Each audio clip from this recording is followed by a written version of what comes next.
Good morning, everybody. First of all, thanks for joining us. This is part 3 of our webinar series, the Audit Committee Bootcamp that we at Cerini and Associates have put out to the nonprofit community. If you haven't joined us before this morning, please check out our website. There's 2 prior presentations that we did. The first one was Ken Cerini and Tania Quigley. Second one was myself, Matthew Burke, and Ken Cerini. They went over some foundational information. These presentations kind of build off of one another. So it might be smart if you're just joining us now for the first time to go back and either look at the PowerPoints from presentation number 1 and 2, or actually view the videos. Those are recorded and shown online.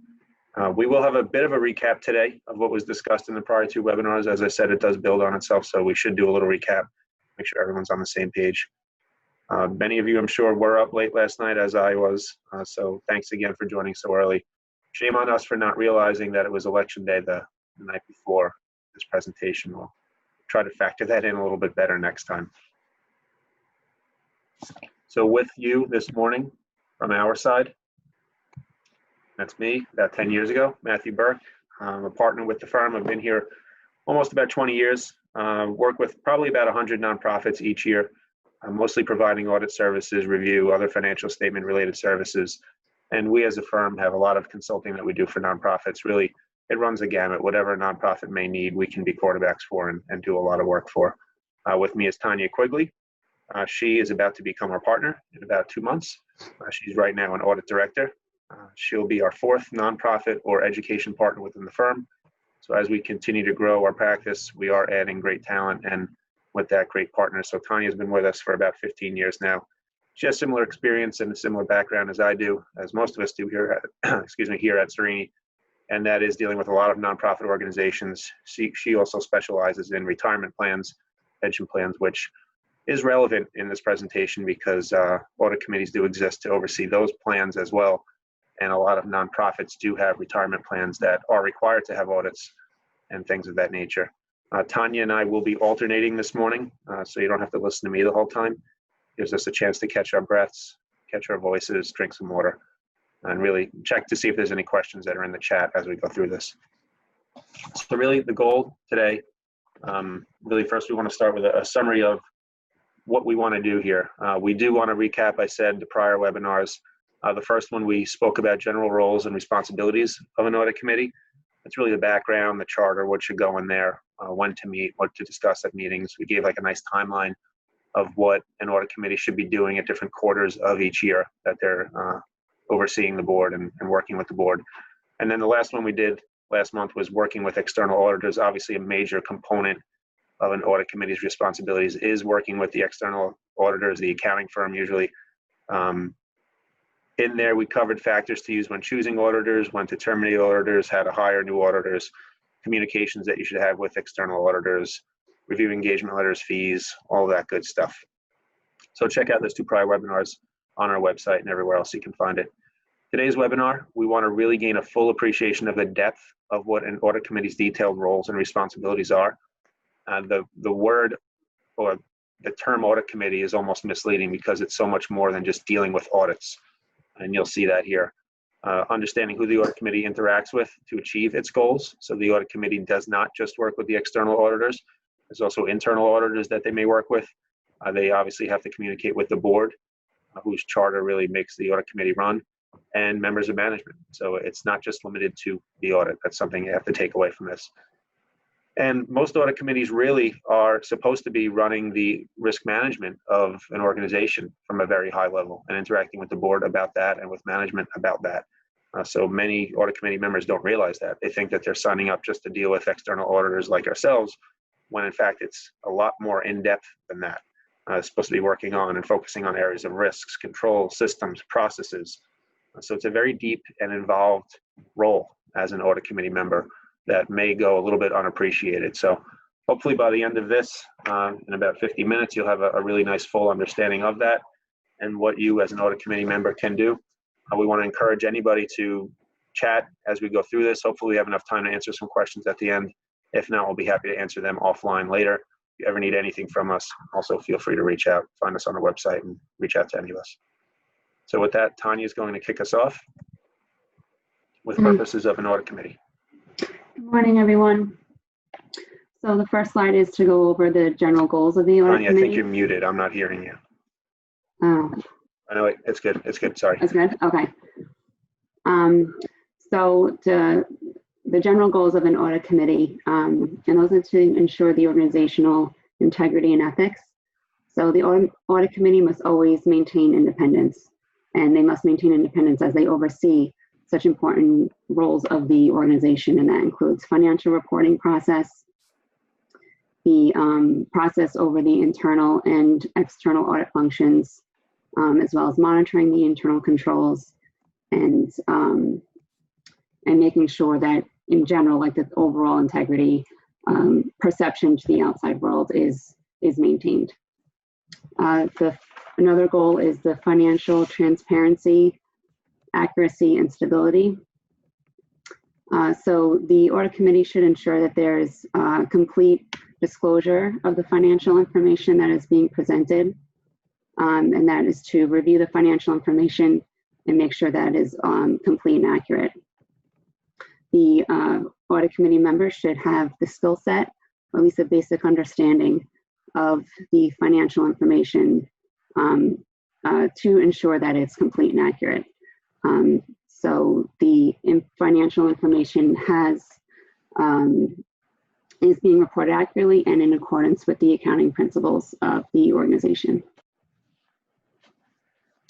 The stability of the financial information, and that is something that the audit committee must maintain. So the financial reporting system is something that the audit committee oversees, and they should make sure that it's overseeing that in its stability. The accountability to stakeholders.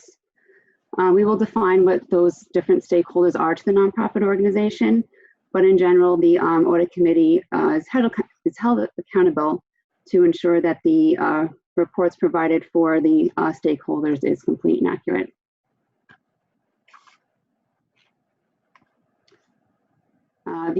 Another goal of the audit committee is to ensure transparency, not only in the financial reporting, but also in the communication of any findings from the internal or external auditors to the board members and to management. The audit committee must also be transparent in how they select the external auditor and the process that it went through to make that selection. Another goal is proper risk management, and we'll discuss that in much detail later on for over a few slides. And then the last goal is compliance with laws and regulations, and that is also something that we will be discussing in detail later. Yeah, so overall, really, I mean, an audit committee has a lot to do, and it's important. It's not just limited to the audits, not just limited to the external auditors. It's really a guiding light for the organization, and it's really taking care of a lot of board level responsibilities and reporting to the board about a lot of different things that you really might not realize it does. I think it's important to understand who the stakeholders of a nonprofit organization are, and really the stakeholders in this sense means who the audit committee should be providing information to, who makes decisions affecting nonprofits and who nonprofits affect themselves. And that's important to note because an audit committee really bears a lot of responsibility, and knowing who ultimately that responsibility flows up to and who the reports and the information that an audit committee oversees ultimately influences can help understand and help you govern what you do as an audit committee. So really the first and maybe the foremost is the government agencies. Nonprofits exist as tax-exempt entities thanks to the IRS, granting them that exempt status. So it's very important to make sure that you're doing everything as an audit committee to make sure that the mission is constantly being met at the nonprofit, that the exempt purpose is constantly being adhered to, not wavering too much away from that, and that you're not really running afoul of any of the IRS regulations that could jeopardize that exempt status, because really that's the holy grail for a nonprofit. If it loses that, it really ceases to function the way it does. That's really very important to keep in mind. It seems obvious and implicit to everything that you do, but it is something that you should keep in the back of your heads at all time, that want to make sure you're keeping the fulfilling the mission that the organization exists for. Other funding sources, federal agencies, state agencies, see there if we jump down, and even local government agencies tend to be major funding sources for nonprofit organizations. That can come in many different forms, usually in some type of grant. It could be fee-for-service arrangements, it could be Medicaid billing or other medical billings and things like that. Regardless of how the money is coming, undoubtedly these government agencies have probably voluminous and complex regulations that affect your nonprofit. And you have to be making sure that as an audit committee, you are overseeing the function of management and the board and everyone else to make sure that the organization is complying with these different funding source regulations. Because if you're not, you subject yourselves to penalties, to clawbacks, to potential bad audits from government agencies. We're the friendly auditors, we're independent. You don't want the IRS, you don't want HUD, you don't want OMIG, all these other acronyms that exist out there coming in and auditing your organization and saying that you did anything wrong, exposing you to undue risk, potential liability, money coming back, things like that. So very important to understand that the government agencies really pull a lot of strings with nonprofits, and you have to make sure that you're always in compliance there. Actual and potential donors, obviously they're relying on information provided by a nonprofit, may flow through Charity Navigator, GuideStar, your website, something like that. But ultimately, they are consuming the information that you are putting out there. It's your tax returns, it's your audit reports, it's other information about your organization, it's your website. And they're making decisions as to whether or not they should donate to your organization based on what you're giving them. Obviously, the information has to be accurate, complete, trustworthy, everything else. Consumers and constituents are obviously served by nonprofits. So nonprofits have exempt purposes. It's usually helping some level of people or animals or arts, whatever it is, but there's individuals that are affected by, in a positive way, the nonprofit. So you are, in a sense, serving them too as you're serving the audit committee. Because any failure that you as a nonprofit may exhibit could ultimately impact the services that they're receiving. If you're financially weak, you may not be able to fulfill your mission and serve as many individuals as you could otherwise. So a lot of this comes into play at the very granular consumer and base level of who you're working with. Lenders are important. They're not always very receptive to working with nonprofits, but some of them are, and when they are, it's very important that they be getting financial information from you that's accurate, timely, reliable, and all those other nice buzzwords that are in there. So nonprofits are reporting, in a sense, to whoever's lending them their money, and you want to make sure you're always in compliance with the covenants of any notes or loans that you have. Make sure that you're providing your banks whatever they need to continue to support you through loans or oftentimes contributions, and obviously just having a banking relationship. The press, unfortunately, in negative cases, become stakeholders of nonprofits because they love reporting on bad news. So you never want to show up as a headline in any publication for something that's gone awry, right? So keeping that in mind as you conduct your business and as an audit committee overseeing everything, want to make sure that you stay out of that bad press, because especially now in this digital age, everything gets around very quickly through social media and otherwise. So you want to make sure you're always doing whatever it is you can to stay in the good graces of the press, and that they're only writing positive things about your story and what you're accomplishing as a nonprofit, instead of whatever potential failures may have. And obviously the general public, and here I don't really mean in terms of consumers and constituents, but really, tax exempt organizations are subsidized very oftentimes through these government contracts, which are paid for by taxes from people like you and me, right, and everybody else. So the general public, in a sense, is footing the bill for a lot of the organizations and running their government contracts. So, everything that you do is, in theory, in a very connected way, going back to the general public. So there's a lot here. It's not just the management, it's just not who you work with. There's a lot of different bodies and entities and individuals that are influenced by the information you're putting out there, that are affected by what you do as a nonprofit, and are really interested in you continuing to conduct the good work that you're conducting.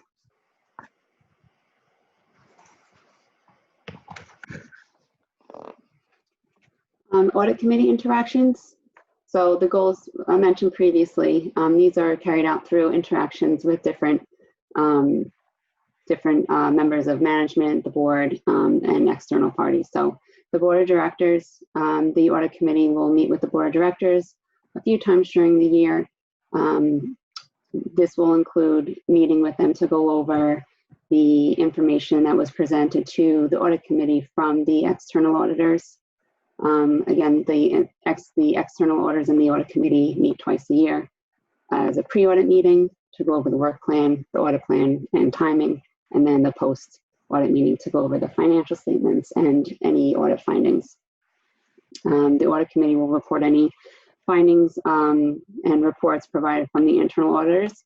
So the audit committee and the audit committee and the internal auditors should be reported to each other directly. The audit committee will also interact with management and the employees of the nonprofit organization. So the audit committee monitors the internal control process of the organization. So the audit committee will meet to monitor the progress of any changes that were implemented into the internal controls, as well as go over any additional findings that were presented from either the internal auditor or the external auditor. The audit committee will interact with the internal auditors. So the internal auditors being an independent internal group that are charged with assessing, testing, and monitoring the internal processes and procedures and controls. So again, the internal auditors are an independent body that communicate directly with the audit committee. And meetings with them will go over the internal auditors' work plan, future projects that are going to be worked on, and as well as reviewing the results of those testing procedures that were done. The audit committee will interact with the external auditors.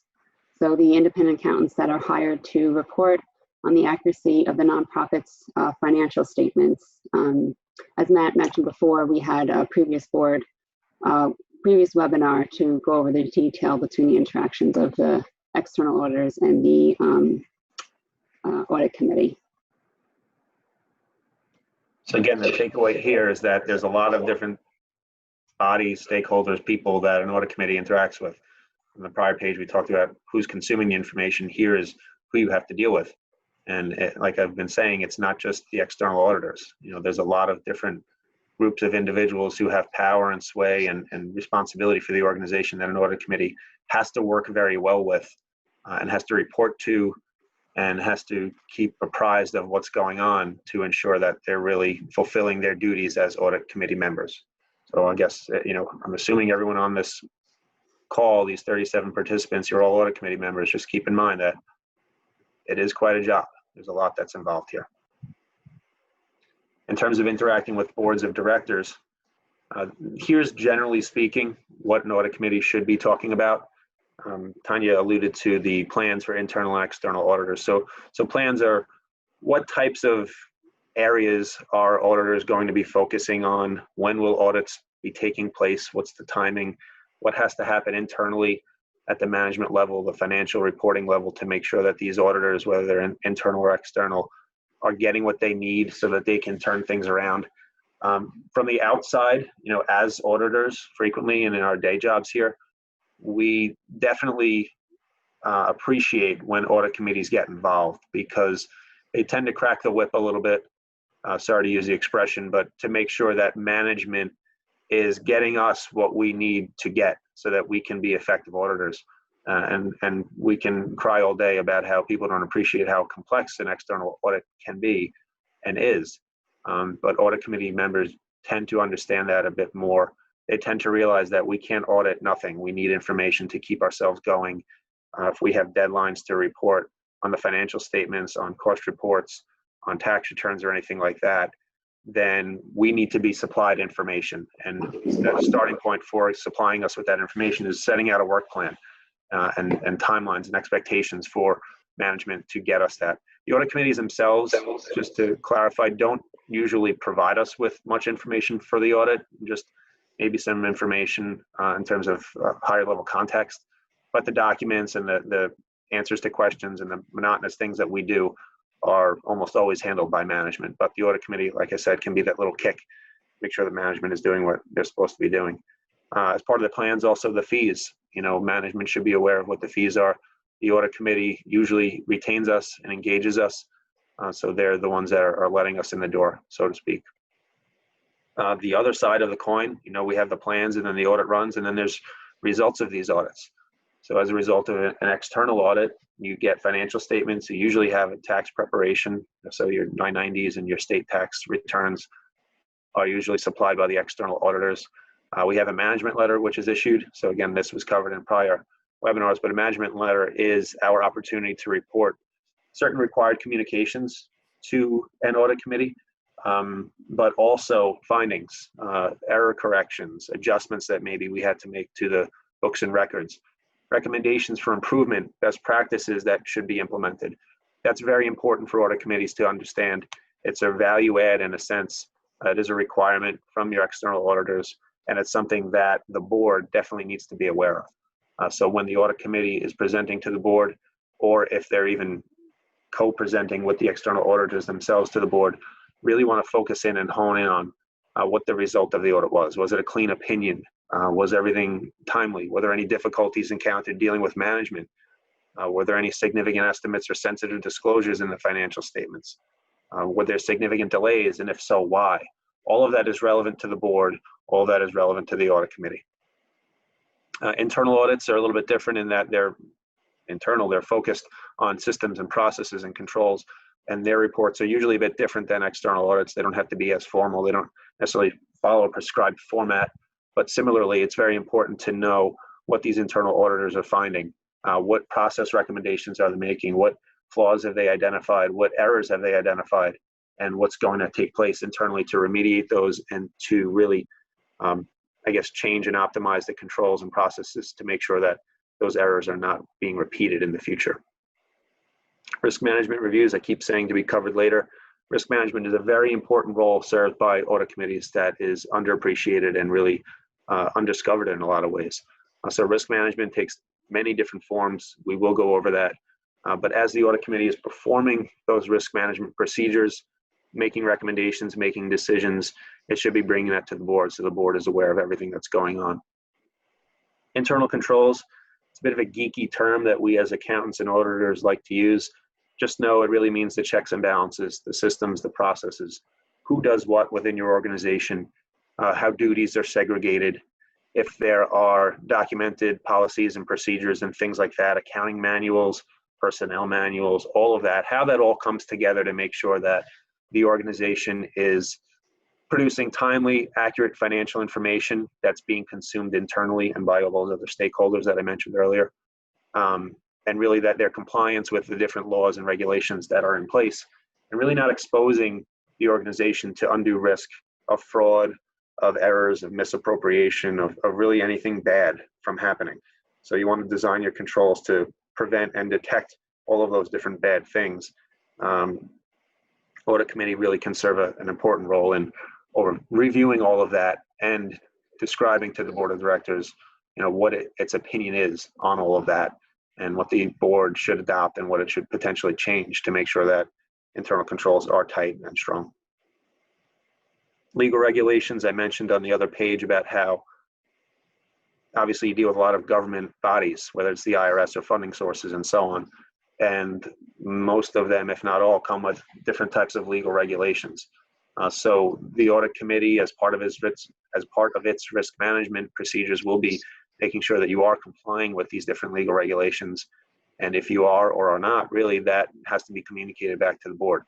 And if there are weaknesses there, and sometimes there are in terms of grant compliance and things like that, the audit committee should be on top of that. It should be making recommendations for how to close those gaps and to make sure that compliance is always on everybody's mind and that things are being handled appropriately, and that you're staying off of the front page of the presses, publications, and things like that. Again, tying back to the stakeholders. Tax matters and reviews are important. The IRS Form 990 is a public document. It exists all over the internet. Very, very easy to find for any organization. Your audit is a little harder to find usually, but if you're registered with New York State, which I'm guessing most of you are, that is available on the New York State Charities Bureau Registry search website. So it's a little buried, but it is findable. So obviously anything that is on the 990 is open for public consumption and inspection. And you want to make sure that at the board level and then a step below at the audit committee level, everything in there is accurate, is complete, is telling the story that you want to tell. This is often overlooked. Because it's a public document, you should be using your 990 almost as a marketing tool. You want to drive donations to the organization. There's a lot of subject matter that can be described in great detail there. You can really pound the table about how the organization does such great work and serves this and this many people and that many people. So you can write a lot and publish a lot of nice narratives in your 990 describing the organization and its accomplishments, instead of just making it a black and white, very short document. And obviously you want to make sure that every question in there is answered appropriately. If you're saying no to questions that should be yes, which we'll talk about in a couple of pages, you want to make sure you understand why and that that's being addressed at the board level to try to remedy that and make sure that that's what it should be in the future. And then there's other internal policies and governance that you should get from like a legal review. These are, again, will be discussed in later slides, but conflict of interest policies, whistleblower policies, fraud and ethics policies, retention policies. There's so many policies. You could go on and on with these, but you want to make sure as an audit committee that your organization has at least the policies that are required by law in your state or wherever you operate, and also that you have other best practice policies in place if they suit and fit your organization, which really most oftentimes they do. So that's really a quick summary of, it could go on beyond this page, but the major points where an audit committee will be communicating with and dealing with the board on trying to report to them and get information from them and decisions from them. Interactions with nonprofit personnel. So one of them is management interactions. The audit committee should discuss the following with members of management: the internal controls, checks and balances, systems and processes. As the audit committee is responsible for monitoring those internal controls, they should also make sure that the management is properly carrying out those internal controls and going over any issues that came about of the internal controls from any audit findings, whether external or internal. If there's any adjustments to processes that are in place, that those are properly being communicated to management to see that, make sure everyone's on the same page and that the systems and processing that are designed are being carried out as intended. Another item to discuss with management is the results of risk management reviews. Again, we'll cover that later in depth, but the audit committee will be responsible for making sure that the communication lines are open with between the audit committee and management for their risk management that they perform. Internal audit, although they're independent, they are still part of the personnel of the nonprofit. So the audit committee should discuss the following with the internal auditors: the work plans for upcoming and future projects. So the internal auditors will develop these work plans, and the audit committee will review and approve those work plans. Those work plans should be based on risk management reviews that the audit committee has come up with, reviewing how the processes are in place. If there's any issues that came up from the external audit, that should be factored into upcoming projects that the internal audit should be performing. And then another item to discuss is obviously the results of the risk assessments, the internal audits, tests, and projects. So once the internal auditors complete their tests or their projects, the results of that will be communicated to the audit committee for them to make a final assessment on whether or not certain things should be implemented, whether it's changes in internal controls, changes on how employees are performing their duties, and then make sure that plan goes into place.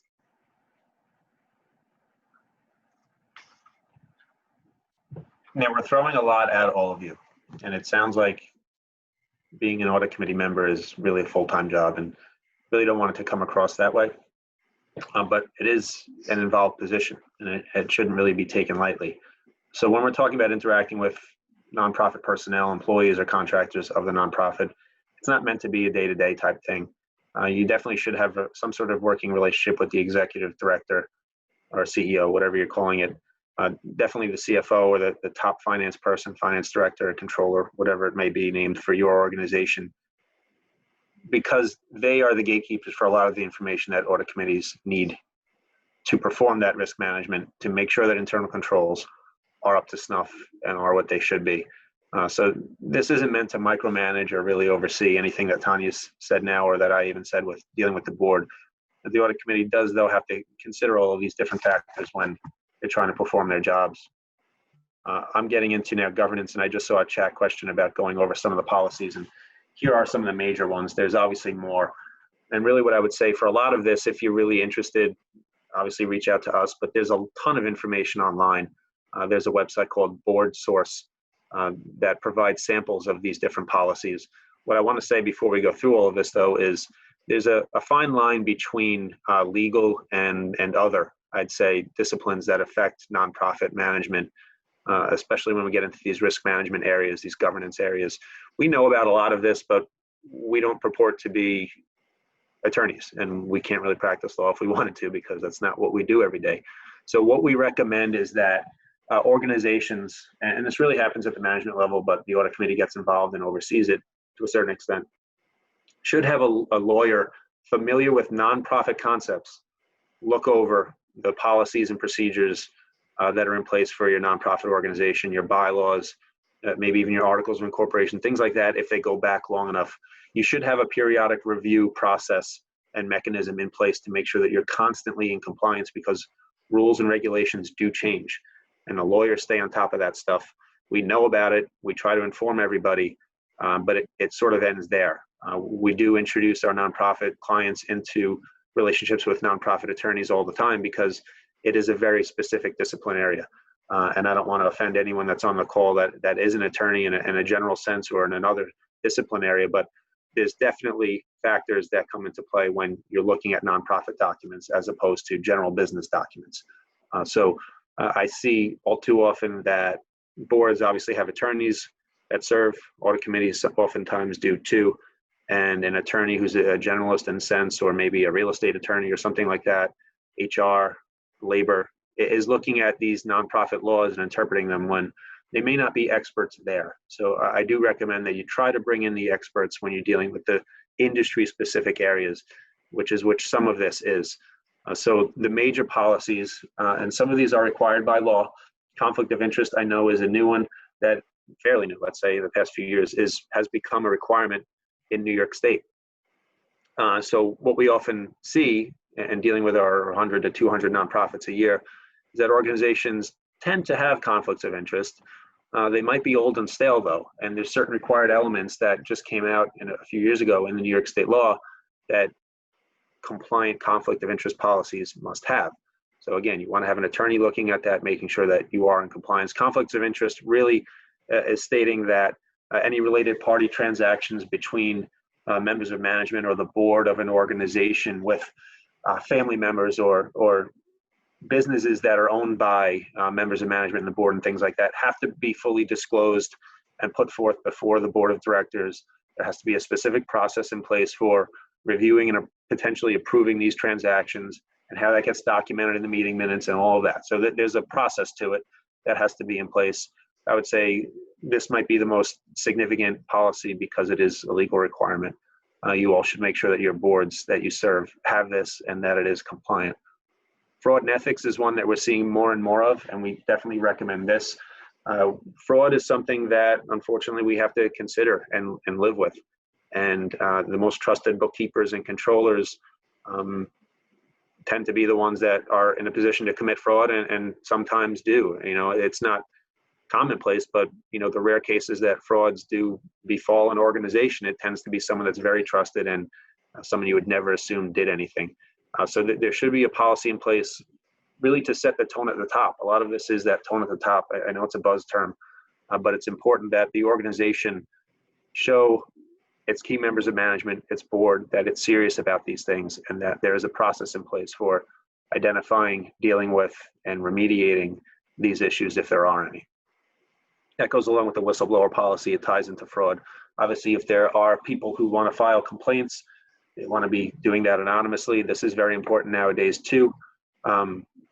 something that should be looked at again by attorneys to make sure that your whistleblower policy is compliant, that there's a nice independent reporting mechanism. This is going to be harder for smaller organizations because you don't have a lot of different people that are independent of one another where complaints can go to. You may have people on the board serve as the hotline, so to speak, where these complaints may be filed and these whistleblowing facts may come to. So that's something to keep in mind. Record retention is important. You know, no one wants to waste money and hang on to documents for decades if you don't have to. So we're asked about this very often because I guess as custodians of tax work, we're assumed to know what the rules are for every record that an organization must maintain. And there are general guidelines, but there are also very specific guidelines that affect organizations based on who's giving them money. So if you're getting paid by Medicaid, you know, how long do you have to hang on to billing files? How long do you have to hang on to log notes or session notes for services provided, clinic notes?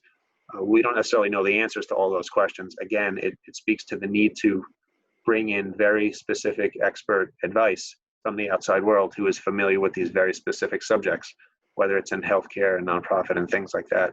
But record retention is one that's important because you don't want to be hanging on to everything forever and filling up files and storage and wasting money and exposing yourself that way. You also obviously don't want to get rid of and shred anything that you're not supposed to be. And this says retention, but it should be retention and destruction because there are certain ways to destroy both paper and physical along with digital records that you no longer need to keep. You want to make sure you're doing that in a very safe and secure manner in compliance with laws and best practices also. Gift acceptance is a bit of a new one. It sounds kind of strange, but what I like to say to organizations is you don't want to really accept gifts of everything, right? You know, you don't want to boat if you don't deal in boating and you don't know how to turn that into cash if you're just a general nonprofit, right? So these gift acceptance policies, they don't really apply to everybody, but we are seeing them here and there. A source of these policies also is your IRS Form 990. So I mentioned earlier how when you're looking at your tax returns that there's certain questions that ask yes or no that aren't necessarily requirements, but saying no to may create a bad connotation out there.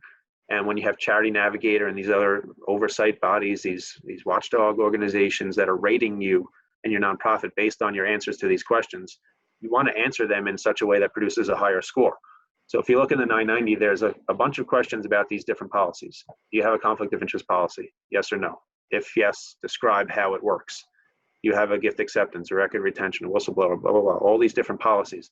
So just skim through the 990, and when you're reviewing that for yourselves and other organizations, look at that and make sure that if you're saying no to that, that you're comfortable and there's a good reason, because like it or not, it's out there. And you know, donors and everyone else is comparing you to other organizations. And if you're saying no to something, in their minds, it might be creating a negative portrayal of your organization that really isn't fair. Internal controls, we mentioned earlier what they are and how important they are. Here we want to talk about documented policies and procedures. So as auditors, we audit internal controls all the time. We have to deal with it in every audit that we do. And I would say maybe for 10% of the organizations we audit, I'm just making that number up, but it's probably close to right. Are there any documented policies and procedures? Usually things are just happening and, you know, they follow a certain form and, you know, hierarchies and things like that, but they're not usually written down, and they should be. I use the example of if you're a relatively small nonprofit, or really any nonprofit, you're not overly staffed in the finance and the accounting areas. So what happens if someone that's key to your accounting or finance environment leaves abruptly for good or bad reasons? How are you going to bring that new person on to replace them? A great starting point is a documented policies and procedures manual that spells out what everybody in the department does. You can pair that with job descriptions that really spells out what everybody does in depth. And then people will have a general sense of what's happening. And I find that once you put this stuff in writing, it makes it more obvious as to where there are weaknesses and flaws that could be improved. So we advise really all of our clients with any degree of complexity to document their systems, their processes, their controls, to make sure that it's in writing. And once it's written and it's documented, you have to make sure that thing stays fresh and look at it every so often, maybe every year, or every time there's a change to your environment. It's not just limited to finance and accounting. There's also personnel manuals for HR. and other obvious policies and procedures and controls that come into play here too, that should be documented, should be vetted out, should be looked at every now and then, and definitely updated when needed.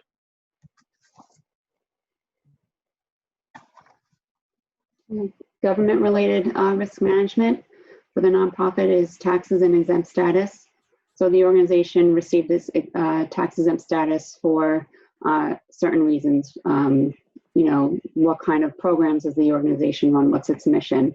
So the organization, should be functioning to be in line with its tax exempt status. Are there any kind of activities that could jeopardize the organization's tax exempt status based on certain new programs or new activities that the organization took on that was not originally part of its formation. The IRS Form 990 and state filing reviews. So the Audit Committee should be, as Matt mentioned before, really combing through the 990, making sure those compliance questions are properly answered and telling the story that you want to tell based on the programs that you have. In addition to making sure that the financial information is complete and accurate. Unrelated business income tax. If there's certain activities that the organization has to report on unrelated business income on, that gets reported on the organization's 990T. And that is something that the Audit Committee should be aware of and monitoring to make sure that it's kind of in line with what the intentions are to have this unrelated business income activity. The IRS Internal Revenue Code compliance. So there's different types of internal revenue codes that the nonprofit has been exempt under. For example, 501c3 is charitable and religious. 501c13 is for cemeteries. 501c6 is membership organization. So ensuring that the nonprofits, the programs, its operations are being carried out that are supposed to be under its internal revenue code that it received its tax exempt status under.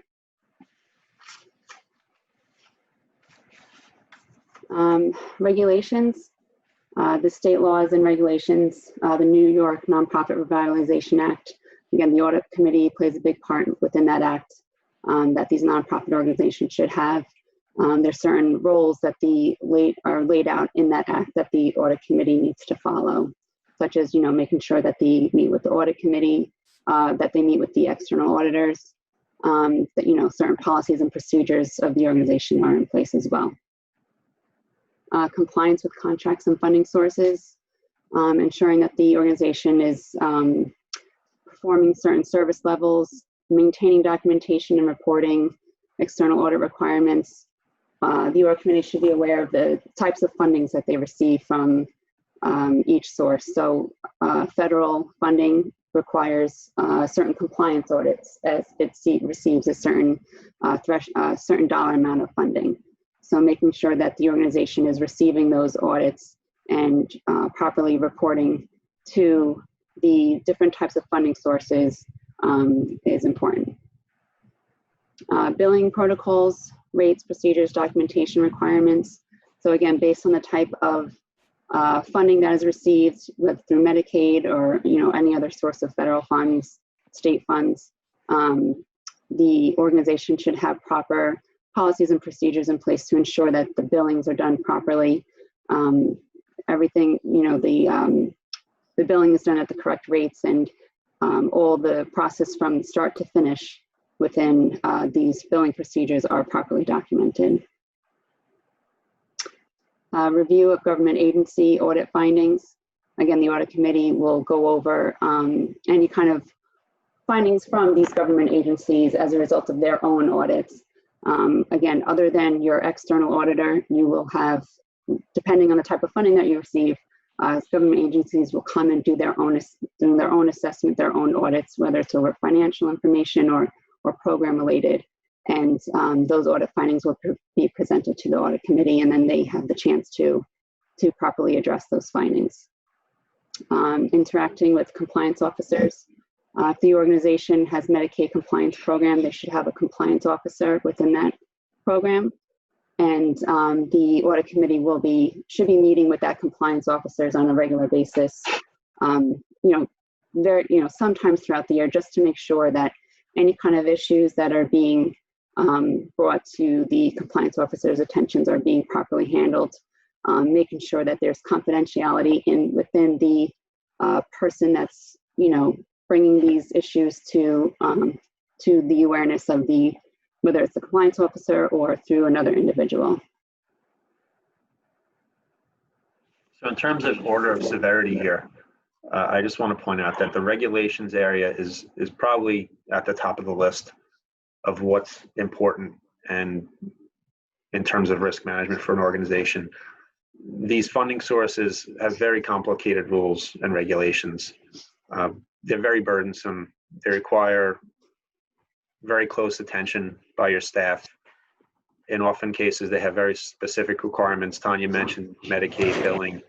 If you have over $500,000 of Medicaid revenue in a given year, you have to have a formal corporate compliance plan. I'll put that in quotes. That's what they call it, which has certain required elements to it, which has quality review elements to it. And all of that rolls up to usually a compliance officer, which then the compliance committee, potentially to the audit committee, and so on. So this is one where it's really important. The policies and procedures, those are important. Making sure your 990s are filed on time and accurate, that's important too. But these ones really tend to result in major findings and issues if you're not complying there. So definitely focus your attention there, because you don't want the Medicaid Inspector General coming in and auditing you and finding that your billings were improper for any reason, because they will extrapolate and they will ask for money back, and they are not friendly about it. So again, keep that in mind as you're looking through these. And I know it's a lot to take in, but one major takeaway is that the regulations area is very important for really any nonprofit that's getting government funding. Go to the next page now. Finances, obviously, if we're accountants, we're going to be talking about the importance of finances, right? So any audit committee should be seeing over some of this. Obviously, you usually have a finance committee that has a main charter to deal with these different issues, but definitely in terms of risk management, not necessarily reporting and things like that, in terms of where there may be exposure that the organization may suffer losses or be in a weak position, or may jeopardize its ability to continue its services. Finances are very important. Stability in position, is there financial strength? Is there liquidity? Are there cash reserves on hand? Are you able to meet your needs on an ongoing basis? It's important to note. And if not, what is the organization doing to try to turn that around? Investments, if they're significant, you should have separate policy statements. If they're very significant, you should probably even have a separate committee. There are separate nonprofit related laws that affect investments, so that brings the legal back into play. But risk management is, are you investing prudently, is really the standard there, and that's the legal standard too. You don't want to be investing in Bitcoins as a nonprofit, right? You have to have some level of conservatism, but if you also have a ton of money lying around, you don't want to just put that in a non-interest bearing account, because that's not wise either, right? You need some careful balance there to make sure that you're investing prudently with the organization's funds. Debts, how levered are you? What are the interest rates that you have? Most importantly, what are the repayment plans if you have significant debts that come due at a certain later date? Do you have the financial wherewithal to continue to meet your debts? Are there covenants in place that you may have violations of? We see that very often because the debt instruments, the covenants that are written, are typically written for for-profit organizations, and they may use terms like EBITDA or net income plus or minus this and that, debt coverage ratios, things like that. They're not necessarily designed for nonprofits. So if you're an audit committee member managing risk of a nonprofit, make sure you're looking at debt covenants and that they're properly factoring in the unique qualities of your nonprofit, and that they're not using a cookie cutter approach that you're just destined to fail and violate. Because violating a covenant means they can call the loan. It means you have to pay it earlier. If you get a waiver, you usually have to pay some sort of fee for that. And why do all of that if you can deal with it up front? Your ongoing performance there, we're talking about your net loss or net income year after year. Change in net assets, is it positive, is it negative? What's trending there? And if there are spikes, why is it happening? And what can you do about that? Budgeting, obviously, it's more of a finance committee. It's certainly more of a finance committee role and function, but are you effectively budgeting? Are your budgets accurate? How far off are you every year? And if you're off, why? A lot of organizations budget very, sunny days and not really their view of reality. So that's something that when you're managing risk as an audit committee member, you can look at that budget and say, okay, is this realistic, or is this just us trying to make it balanced to zero at the end of the day? Maybe we're going to have a contraction that has to go in there and be more realistic. Concentrations of revenue and support is really, are you getting a lot of your funding from a few sources? And if you are, what risks exist that those sources will cut you off or reduce your funding? And if that happens, what is your response? You almost need contingency plans in place, for these types of situations. Government contracts, if they're long-term, they tend to be steady. If they're not long-term, I know a lot of government agencies, especially in New York City and things like that, they're very late to sign contracts. So oftentimes nonprofits are functioning, assuming they have a contract that isn't signed. So what are the risks involved with that? And what if they don't renew? What if they cut it? And while you're already spending money, what are you going to do to subsidize and offset those losses? It's not easy. The cost structure, is it appropriate for your organization? Are you making sure that you're not wasting money, you're spending wisely in the right areas? And finally, insurance, again, another professional discipline that you should bring in qualified people to help you with. And I know a lot of insurance carriers and brokers are doing risk management reviews for free just to see if they can get their feet in the door and to see if there's obvious areas of risk and exposure. Obviously D&O insurance is important for you as audit committee members and board members. Property and casualty, cybersecurity insurance is something that's really hot right now. So many spam and phishing techniques and crazy security breaches out there that these policies are being written. And if you don't have that and you deal with whether it's credit card information or private health information, you want to make sure that you're insured in case there are security breaches and things like that. Fidelity bonds, general liability insurance, all of that should be looked at to make sure that you have the proper insurance levels. And the best way to do that as an audit committee is to bring in someone from the outside who's an expert, have them take a look, see what they report, see what they find, and how you feel about that.